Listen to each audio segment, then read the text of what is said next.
conflict. And I don't want to pick on anybody, but we had another one that showed up 40 minutes late, and now he's sitting here, and he's going to make a decision. If we're going to do this, we got to do it right, guys. We got to do it right. 2 people getting up and walking out a year into this deal, and 2 people that come in and sit down, that's not correct. It's not right. Thank you.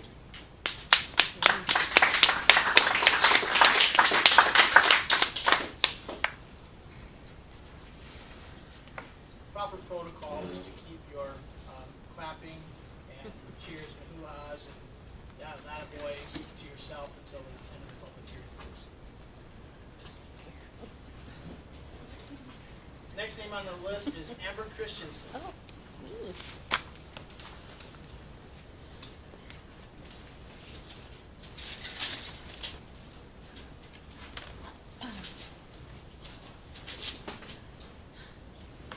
Amber Christensen, 16217 466th Avenue, Strandberg.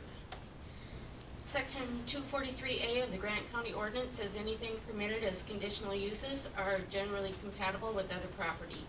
Industrial power plants are not compatible with homes. Section 1211.01 purpose says the purpose of the wind ordinance is to minimize the impact of wind energy system facilities. It also says the wind ordinance is here to assure comprehensive review of environmental impacts and to promote the health, safety, and welfare of the county citizens. This application does none of those. That is the current ordinance. The ordinance the ordinance is being revised, as you know, at this time. The reason the ordinance is being revised is that it's old, outdated, and a dinosaur as it applies to wind energy systems.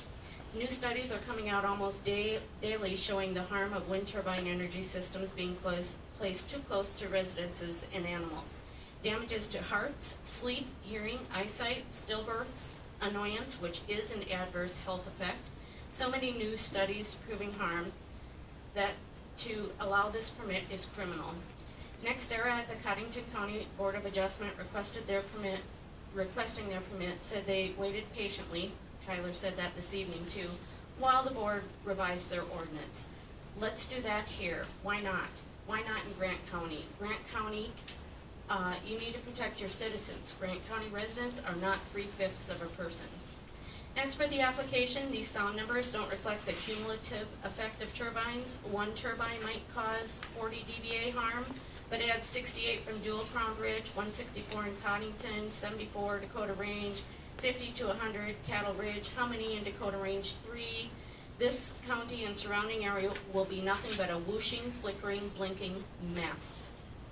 Dr. Chris Olson, who is not a medical doctor, just to clarify that so I don't misrepresent him, he represents the interests of NextEra in a consultation capacity.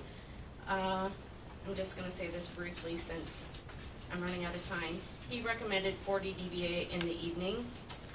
The application was changed a little bit this evening according to Tyler's presentation. We have not been able to review that.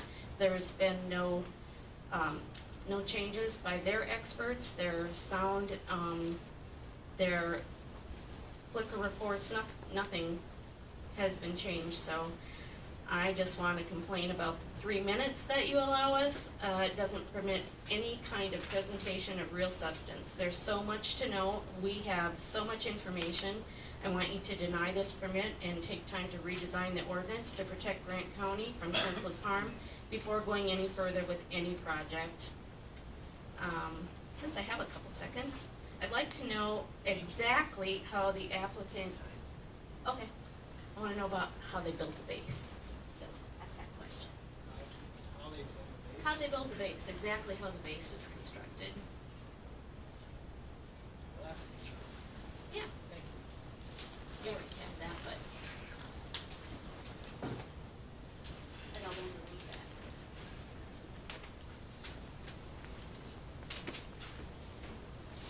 Okay. The next name on the list is Linda Lindgren.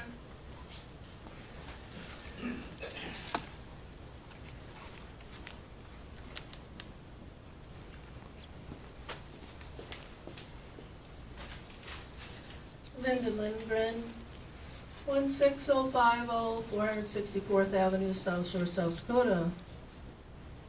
I have several points that I would like to address today. The first one, I wrote the speech before I got here. How many of you have a conflict of interest on the board here? And how many times was this brought to your attention? Did you really need to wait for a state attorney to tell you you should recuse yourself?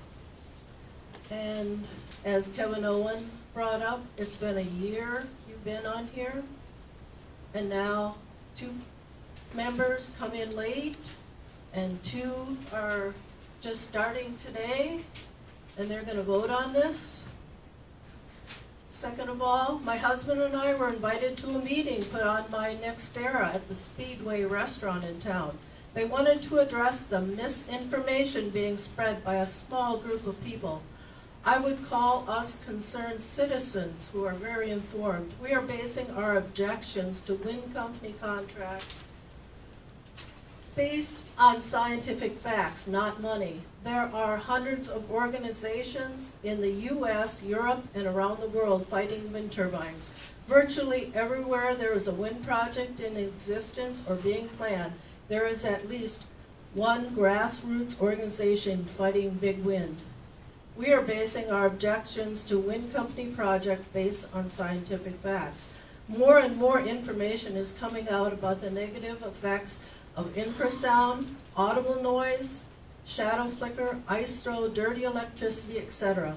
Trespass zoning, property devaluation, loss of hunting and tourism, the effect on farm animals and wildlife, including the huge number of birds of prey and bats being killed, are some of the issues we are concerned about.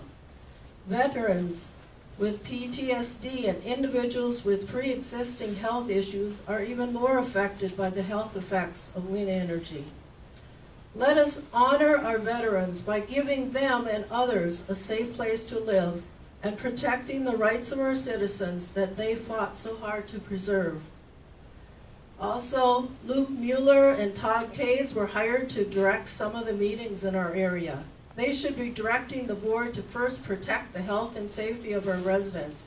Instead, they have been working on how many turbines can we get away with and what do we need to do to get these in. We should be hiring experts in health and safety and wildlife preservation to determine how far the